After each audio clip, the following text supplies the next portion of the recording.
अव्यक्त कृष्ण का दिव्य मुरली सार। तारीख 8 जुलाई 2025। विषय जोग माया को भी मीत बनाने वाली आत्मा हो तुम। मीठे मीठे रूहानी बच्चों को तुम्हारी कृष्ण चेतना का तुम्हें याद प्यार और नमस्ते। आज आंतरिक कृष्ण बाप बैठ साक्षात उन आत्माओं से मुखामुखात करते हैं जो सृष्टि के बीज रूप, त्रिकालदर्शी, साक्षी दृष्टा और माया की सच्चाई जानने वाली विजयी रत्न आत्माएं हैं। बच्चे, तुम आत्माएं कोई साधारण नहीं। तुमने केवल माया से युद्ध नहीं किया, बल्कि माया को पहचान कर उससे भी दोस्ती कर ली है। तुम माया से लड़ाई नहीं, माया से संवाद करते हो। प्रश्न, हे कान्हा, माया सुना, योग माया सुना, ये जोग माया क्या है? उत्तर, बच्चे, जोग माया एक गहरा आध्यात्मिक और दार्शनिक शब्द है, विशेष रूप से भारतीय आध्यात्मिक परंपराओं जैसे भगवद गीता, वेदांत और ब्रह्मा कुमारी इत्यादि में। इसे समझने के लिए हमें योग और माया इन दो शब्दों को पहले समझना होगा। संस्कृत में योग का अर्थ है संयोग या जुड़ना।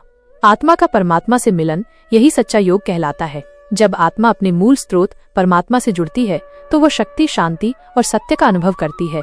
अब माया को समझो। माया का शाब्दिक अर्थ है भ्रम, मोह या भौतिक दुनिया का आकर्षण। यह वो शक्ति है जो आत्मा को उसकी असली पहचान, आत्मिक स्वरूप से भटका देती है। माया 5 विकारों काम, क्रोध, लोभ, मोह, अहंकार के रूप में कार्य करती है। तो जोग माया क्या है? जोग माया इक्वल्स योग जोड़ माया। यह वो गूढ़ स्थिति है जिसमें आत्मा एक ओर परमात्मा से जुड़ने की कोशिश कर रही होती है, लेकिन दूसरी ओर माया की जाल में भी फंसी होती है। यानी जोग भी चलता है पर माया का प्रभाव भी बना रहता। ये स्थिति आध्यात्मिक यात्रा में आने वाले संघर्ष को दर्शाती है। इसमें व्यक्ति एक ओर परमात्मा से प्रेम और शांति का अनुभव करना चाहता है, लेकिन दूसरी ओर अंदर से वासनाएं, इच्छाएं, मोह और अहंकार उसे खींचते रहते हैं। बहुत आत्माएं माया से लड़ती हैं, कभी हारती, कभी जीतती हैं, परंतु जो साक्षी बन जाते हैं वे माया को भी ड्रामा की पात्र समझते हैं। तुम कहते हो, माया तू भी तो मेरी शिक्षिका है, तूने मुझे गिराया नहीं, मुझे और मजबूत किया है। तुमने माया को द्रोही नहीं माना, बल्कि परीक्षक माना। माया आई, तुम डगमगाए नहीं। मन ने कहा, ठहर, ये दृश्य भी ड्रामा का है। तुम अभी समझ रहे हो कि साक्षी दृष्टा बनना ही जीत की चाबी है। साक्षी बनना कोई भावनात्मक दूरी नहीं है, यह है अंतरतम स्नेह सहित समझ। साक्षी वो होता है जो हर दृश्य को देखे भी, समझे भी, पर छुए नहीं। मैं आत्मा हूँ, ये शरीर, ये कर्म, ये माया सब ड्रामा का भाग है। मैं दृष्टा हूँ, करता नहीं। मैं बहता नहीं, मैं बहाने वाला हूँ। जब यह भाव जागता है तब सच्चा योग होता है, वो योग जो माया से परे है। जोग माया को भीगी बिल्ली समझने वाली आत्मा। बच्चे, माया तब तक शेरनी है जब तक आत्मा डरती है। जब आत्मा आत्मस्मृति में स्थित होती है तो माया बिल्ली बन जाती है। फिर वो डराने नहीं आती, बल्कि तुम्हारी आज्ञा में आती है।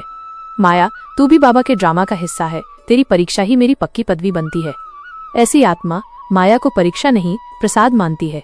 जो सृष्टि से प्रेम करता है वो सृष्टि का रचयिता समान है। रूहानी बच्चे, जब आत्मा साक्षी बनती है तो उसमें ना मोह होता है ना दूरी, उसमें होता है स्नेह सहित समदर्शी भाव। तुम कहते हो, हर आत्मा मेरा रूहानी परिवार है, हर आत्मा अपनी यात्रा पर है, मैं किसी की स्थिति से प्रभावित नहीं, मैं प्रेरित करने वाला हूँ। तब तुम माया में भी ईश्वर का स्पर्श देख पाते हो, क्योंकि जिसने सर्व से प्यार करना सीखा वो स्वयं सर्वोच्च का स्वरूप बन जाता है। तो तुम कौन हो बच्चे? तुम वो हो जो जोग माया को जीत नहीं, जान चुके हो।